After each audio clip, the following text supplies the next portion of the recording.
Somos la iglesia de Cristo, somos siervos de Dios, con poder y autoridad, con gran gloria y potestad.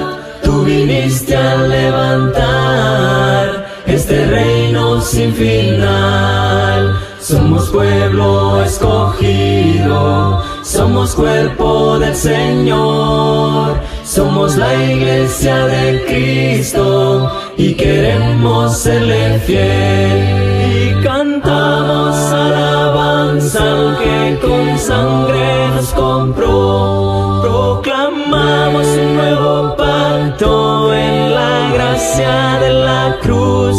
Y aquí estamos hoy unidos, declarando a una voz: somos la iglesia de Cristo, somos siervos de Dios. Y cantamos alabanza al que con sangre nos compró. Proclamamos un nuevo pacto en la gracia de la cruz. Y aquí estamos hoy unidos, declarando a una voz: somos la iglesia de Cristo, somos siervos de Dios. Con poder y autoridad, con gran gloria y potestad, tú viniste a levantar este reino sin final. Somos pueblo escogido, somos cuerpo del Señor, somos la iglesia de Cristo y queremos serle fiel. Y cantamos alabanza al que con sangre nos compró. Proclamamos un nuevo pacto en la gracia de la cruz. Y aquí estamos hoy unidos, declarando a una voz: somos la iglesia de Cristo, somos siervos de Dios. Y cantamos alabanza al que con sangre nos compró. Proclamamos un nuevo pacto en la gracia de la cruz. Y aquí estamos hoy unidos, declarando a una voz: somos la iglesia de Cristo, somos siervos de Dios. La Iglesia de Cristo de El Salvador presenta su programa Lea la Biblia. Quédese con nosotros. Muy buenos días a su programa Lea la Biblia. Una vez más, este es Julio Mejía con ustedes. Esta mañana quiero compartir con ustedes algunas lecciones de la Pascua. Cuando hablo de algunas lecciones de la Pascua a la que me refiero es la Pascua judía, el famoso Pasá del Antiguo Testamento. Quiero invitarles a pensar un momento en la situación en la que estamos viviendo. El mundo en muchos lugares, y nuestro país es uno de esos lugares, se encuentra bajo cuarentena domiciliar. Esto es algo que por décadas se va a recordar y las personas vamos a darnos cuenta, o ya nos hemos dado cuenta, que esta es una experiencia que es especial, extraordinaria y probablemente única, porque nunca en la historia de la humanidad reciente habíamos enfrentado este tipo de cuarentena domiciliar a nivel global. Y evidentemente esta situación es el reflejo de esta enfermedad, de esta pandemia del coronavirus, y es la manifestación del cuidado que tienen los pueblos y los gobiernos para evitar el sufrimiento a sus pobladores. Pero al mismo tiempo es una manifestación, mis estimados, del temor del miedo de estar enfermos, del miedo de llegar a fallecer incluso por esta enfermedad, que en la actualidad ya se ha cobrado varias de miles de vidas importantes, y que ha llevado sufrimiento y dolor a más de medio de millón de personas que ya se han contagiado. En medio de este panorama que parece bastante triste, se agrega también los problemas económicos que están surgiendo y estas secuelas económicas que van a continuar en el futuro. Hay mucho, pues, que lamentar en medio de esta situación. Por eso decir que todo va a estar bien parece un atrevimiento. Y yo no me voy a atrever a tanto. Pero quiero decirles que en medio de toda esta situación, mis estimados hermanos y amigos, sí hay ciertas cosas que están surgiendo que en medio de otras circunstancias no hubieran surgido. Y estas cosas que están surgiendo, déjenme decirles que son bastante positivas. Quiero leer con ustedes Éxodo capítulo 12, versículos del 1 al 14, poco a poco. Y quiero comenzar por leer versículos del 1 al 4. Éxodo 12 del 1 al 4 dice: Habló Jehová a Moisés y a Aarón en la tierra de Egipto, diciendo: Este mes os será a principio de los meses para vosotros, será el primero en los meses del año. Hablad a toda la congregación de Israel, diciendo: En el 10 de este mes, tómese cada uno un cordero, según las familias de los padres, un cordero por familia. Mas si la familia fuere tan pequeña que no baste para comer el cordero, entonces él y su vecino inmediato a su casa tomarán uno según el número de las personas. Conforme al comer de cada hombre, haréis la cuenta sobre el cordero. En estos primeros 4 versículos hay tremendos principios que los judíos aplicaron, mandatos de hecho que el Señor dio, que sí sirven como principios para nosotros en medio de esta situación. Muchas personas han hecho ciertas chistes, ciertos relatos anecdóticos de algunas situaciones que están pasando en medio de todo esto. Usted sabe que siempre vamos a tomar estas actitudes a veces de un extremo o de otro y dependiendo en cuál extremo nosotros nos ubiquemos o estemos más cercanos, no vamos a estar muy felices con el otro extremo. Pero tenemos por el lado un extremo de temor, de un temor exagerado, y por el otro lado una actitud de indiferencia ante esta situación, minimizando el problema o haciéndolo más grande. Y por eso en medio de todo esto se dan estas cosas que rayan en lo ridículo. Y por ejemplo se habla acerca del acaparamiento del papel higiénico. La gente va a muchos lugares y compra cantidades exageradas de papel higiénico. Para muchos de nosotros eso no tiene mucho sentido. Es decir, ¿y en qué ayuda el papel higiénico para evitar esta enfermedad? Entiendo a aquellos que se aprovisionan de alimentos, pero papel higiénico es un poco más difícil de entender. Y por el otro lado, aquellos que están haciendo duelo porque ya no va a haber más churritos Diana en El Salvador. Bueno, note usted que la experiencia de los judíos en la Pascua es una experiencia que en muchos sentidos fue bastante traumática. Probablemente no tanto para el pueblo del Señor, pero sí para los egipcios. Porque el contexto de la Pascua es otro tipo de pandemia. Es la P10. No es el COVID-19, pero es el P10 porque es la plaga número 10, la muerte de los primogénitos. Y usted recordará que el Señor, para que liberaran al pueblo suyo del pueblo de Israel, que era cautivo en Egipto, para que los egipcios, especialmente Faraón, diera la orden de liberarlos, mandó 10 plagas. Por 9 de estas, Faraón endureció su corazón.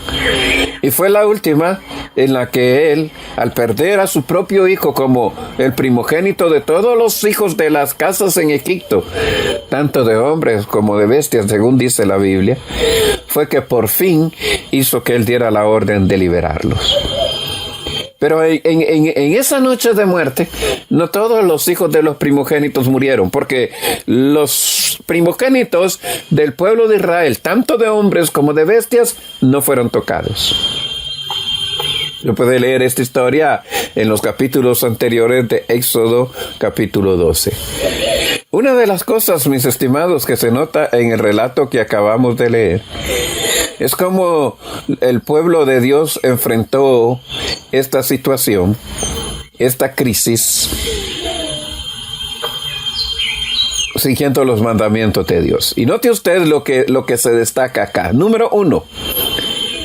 En los versículos que hemos leído, primero se nota que se prohíbe ser acaparadores. Porque si usted lee nuevamente el contexto, o el texto, usted lee que dice que se ha de tomar un cordero por familia. Una familia tenía derecho a sacrificar un cordero. La sangre de cordero la iban a poner sobre los dinteles de las puertas y la carne la habrían de comer. Pero más adelante usted lee en ese texto que no se trata solamente de comer cordero, sino se trata de comer un cordero por familia. O sea, no sea acaparadores. Mire, ser acaparadores es realmente una tristeza y no sirve de nada. Se habla de una persona que dio positivo al coronavirus y esta persona se queda totalmente extrañada. Es decir, ¿cómo es posible que me dé coronavirus si yo compré muchos rollos de papel? Pero es que eso no le servía de nada. Simple y sencillamente se dejó llevar por una actitud de euforia, por el sentimiento de temor, y terminó tomando medidas que no evitaban la enfermedad. Entonces la Biblia dice, no se deje llevar por este impulso, no se deje llevar por este temor o por la euforia o por lo que se ponga de moda y salga a comprar un cordero por familia. Es más, sin embargo, este texto nos lleva a un punto más distante y nos lleva a un segundo punto cuando dice, si la familia fuere tan pequeña y que no basten o sean suficientes para comer un cordero, entonces él y su vecino inmediato a su casa tomarán uno, según el número de las personas y conforme al comer de cada hombre. Y conforme al comer de cada hombre, podría decirse que cada hombre come bastante y suficiente. Pero dice, pero si la familia es muy pequeña, entonces, por favor, llame a su vecino y compartan un cordero. En otras palabras, no solamente el texto está diciendo que no hay que ser acaparadores, sino que debemos de pensar en estos momentos en la ayuda mutua. Hay muchas cosas que tenemos que hacer juntos, que debemos hacer juntos. Este es un momento de unidad. Hay maneras de estar unidos sin romper el distanciamiento social que ahora parece ser una necesidad. Pero los vecinos todavía debemos ayudarnos unos a los otros en medio de esta situación. Hay cosas que nosotros tenemos suficiente y que están haciendo falta en alguien que está muy cerca de nosotros. No es necesario recorrer el mundo. No es necesario hacer gigantescas obras. Basta con mirar a nuestro alrededor y vamos a encontrar personas que están luchando cada día por conseguir cosas que nosotros tenemos en suficiencia, con las cuales podemos ayudarles, compartirles.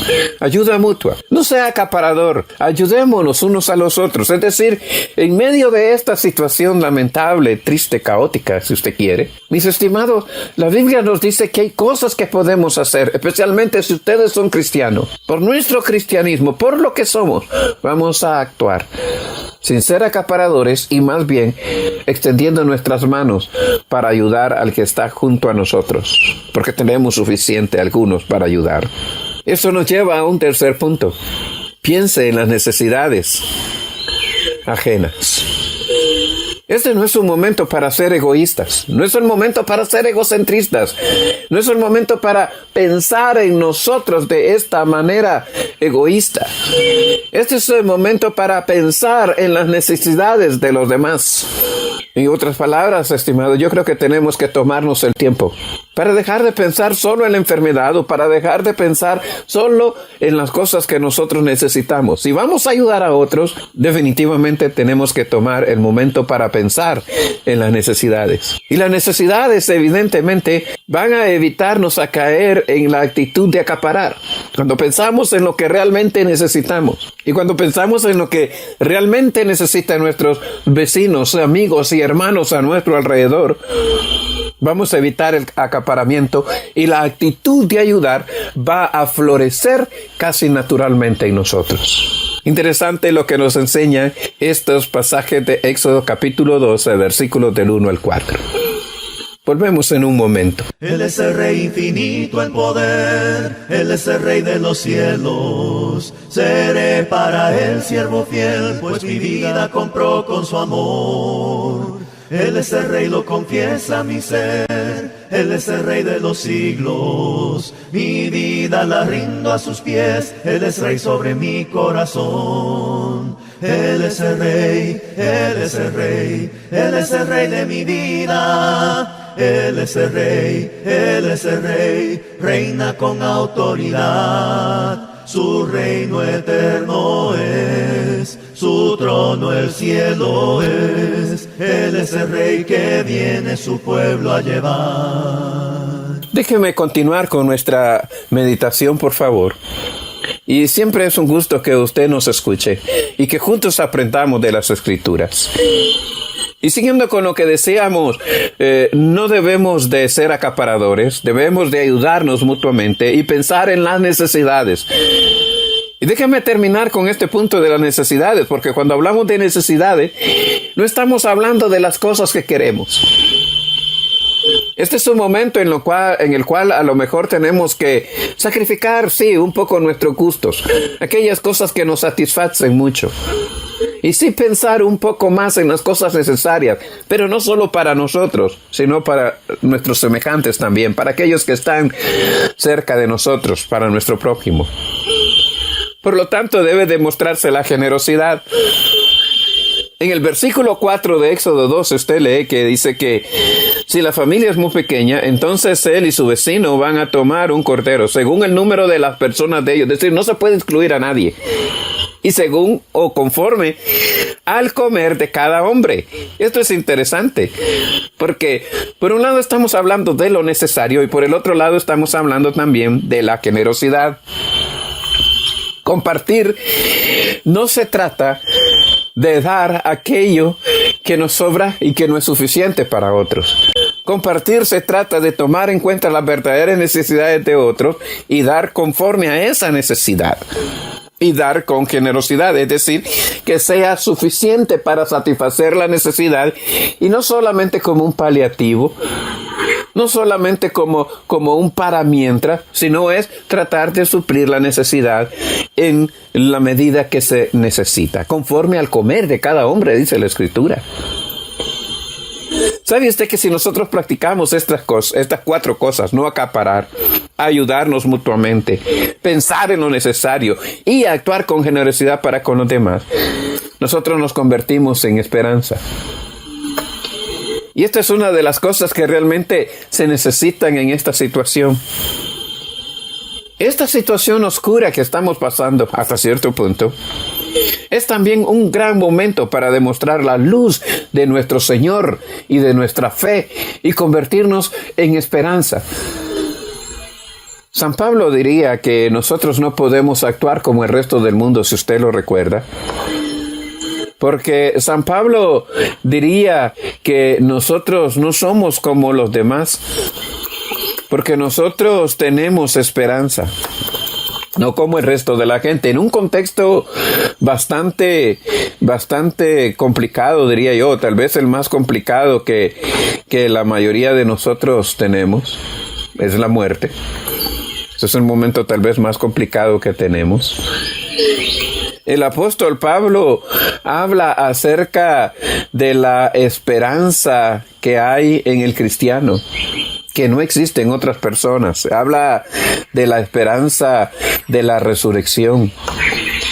Habla de la esperanza de que hay vida después de esta vida y que la muerte no es el final de todo. Usted recordará que el apóstol Pablo menciona esto porque él no quiere que los cristianos lloren como los que no tienen esperanza. Por eso en su primera epístola a los tesalonicenses, él menciona la esperanza que tenemos todos nosotros de la resurrección en Cristo Jesús.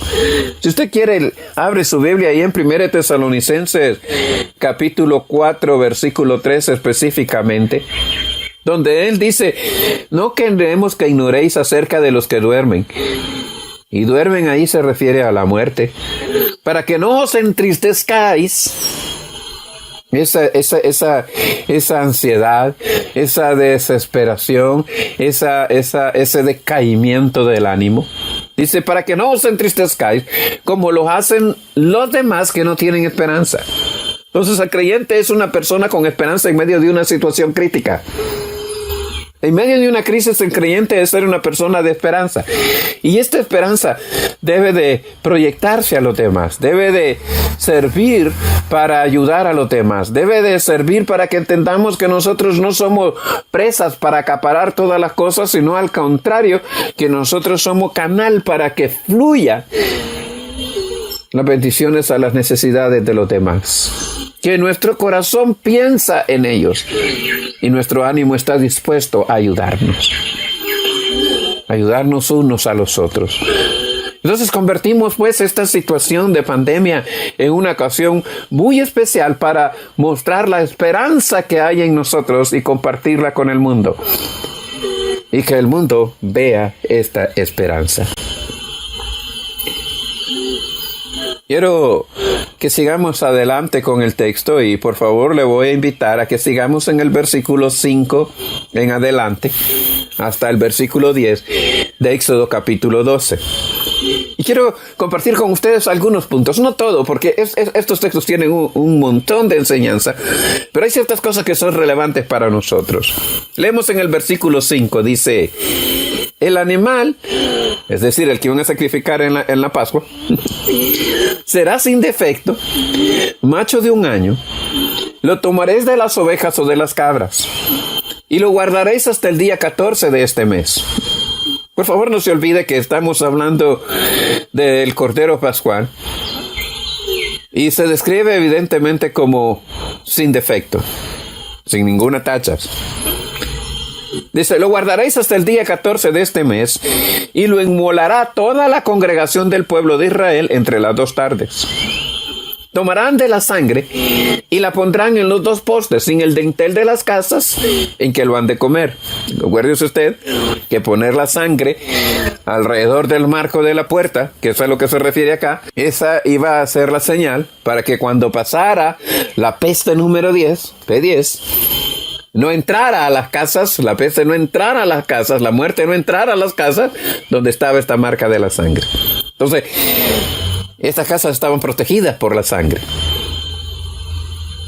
Más adelante hablaremos un poco más, pero usted sabe que esto ya representaba en lo que se llama la tipología del Antiguo Testamento, la sangre de Cristo.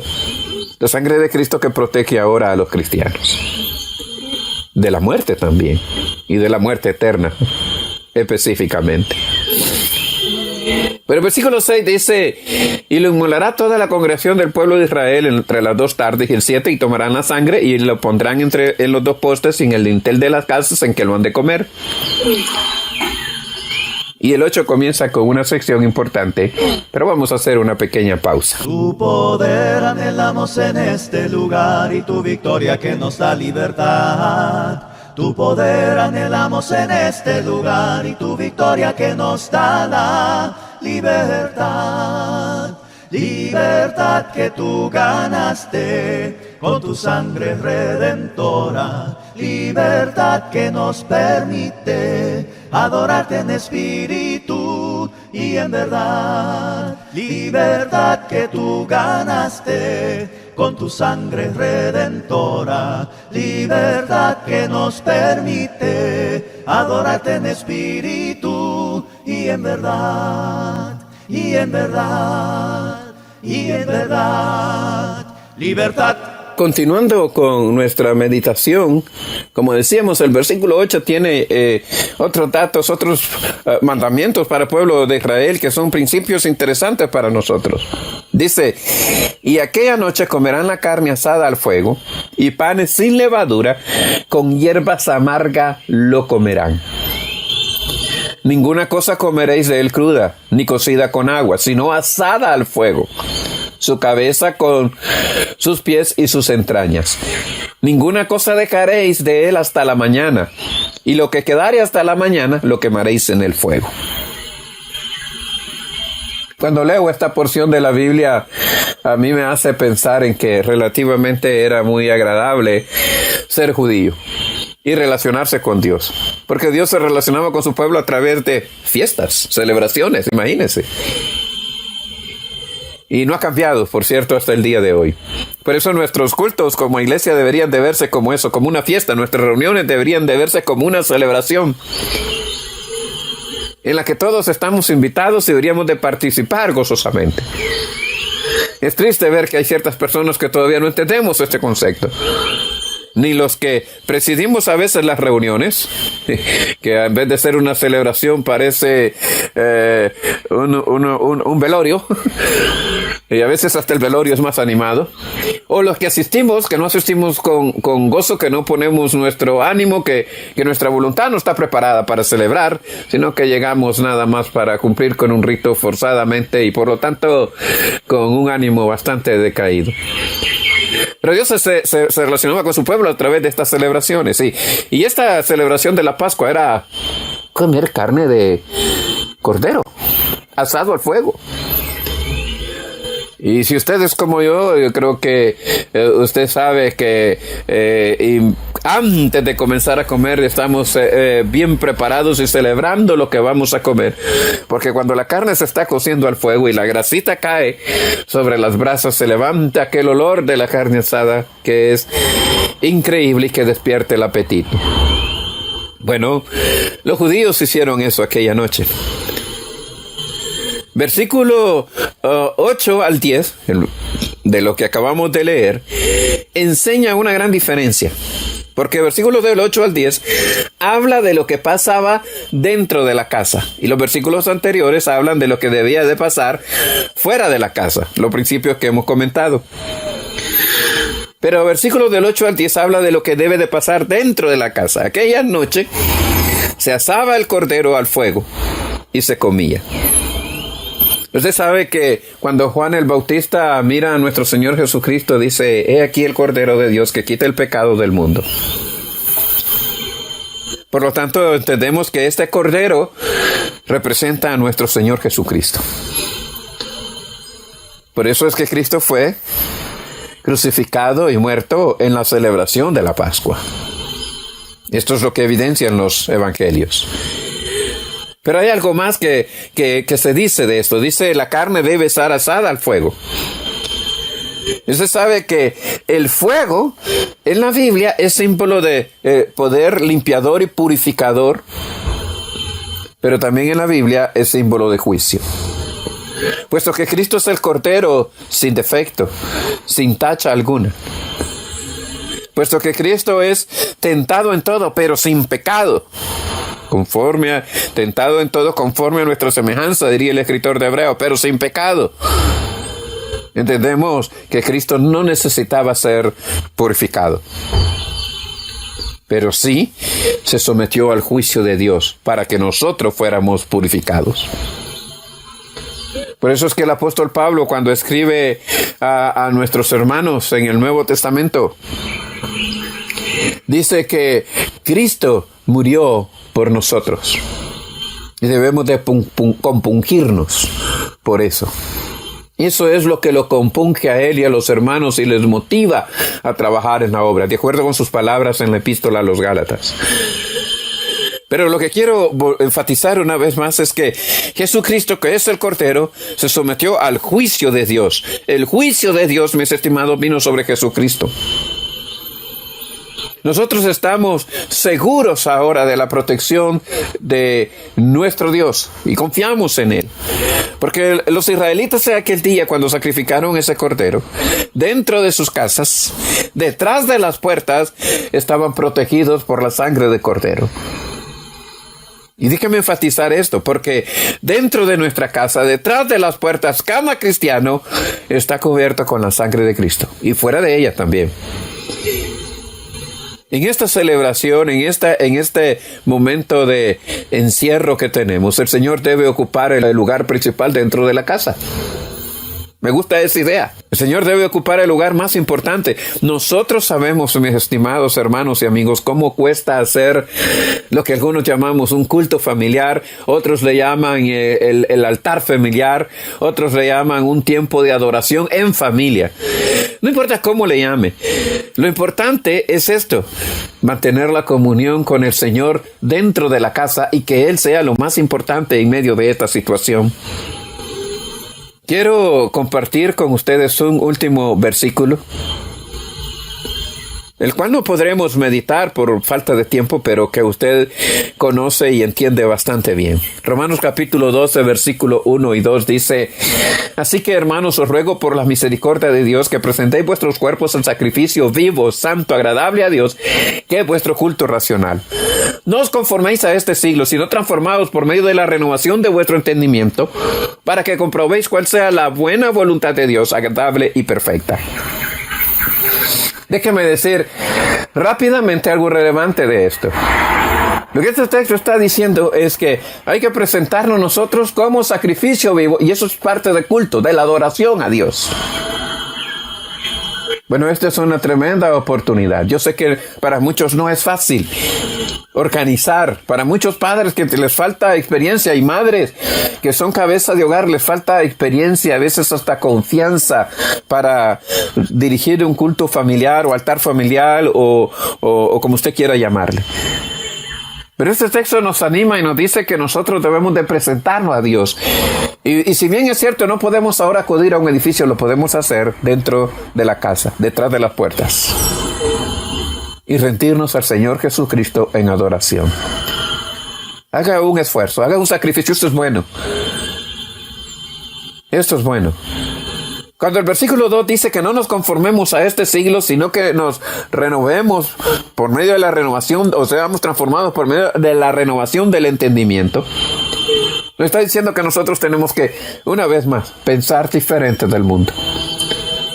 Así que, mis estimados hermanos y amigos, fíjense ustedes, esta pandemia ha traído dos cosas, o debe de resaltar dos cosas, al menos en nuestra vida como creyentes. Uno, que nosotros tenemos esperanza y hemos de ser esperanza para el mundo, a través de nuestras actitudes. No seamos acaparadores. Ayudémonos mutuamente. Pensemos en los demás y seamos generosos. Compartamos. Y la otra cosa, no se olvide, dentro de la casa, que Cristo siga siendo lo más importante y recibiendo la justa adoración que se merece, porque Él es el Cordero que nos protege. En Él confiamos. Alábelo y glorifíquelo como Él se lo merece, como es digno de Él. Por favor, siga escuchándonos y siga escribiéndonos a nuestro WhatsApp. Con mucho gusto le atenderemos y le ayudaremos en estos momentos de dificultad. Que el Señor les bendiga. La Iglesia de Cristo en El Salvador presentó su programa Lea la Biblia. Sintonícenos todos los domingos a las 7 de la mañana en Radio Progreso. Llámenos o escríbanos al WhatsApp para cualquier consulta o sugerencia al 7335-3888. 7335-3888. Consulte nuestro sitio web www.iglesiadecristo.org.sb o www.cultivandolalma.com. Si usted viaja al área de Los Ángeles, California, visite la Iglesia de Cristo en Van Nuys. Estamos en el 14655 del Sherman Way Boulevard. Llámenos al 818-9354-638 para brindarle más orientación.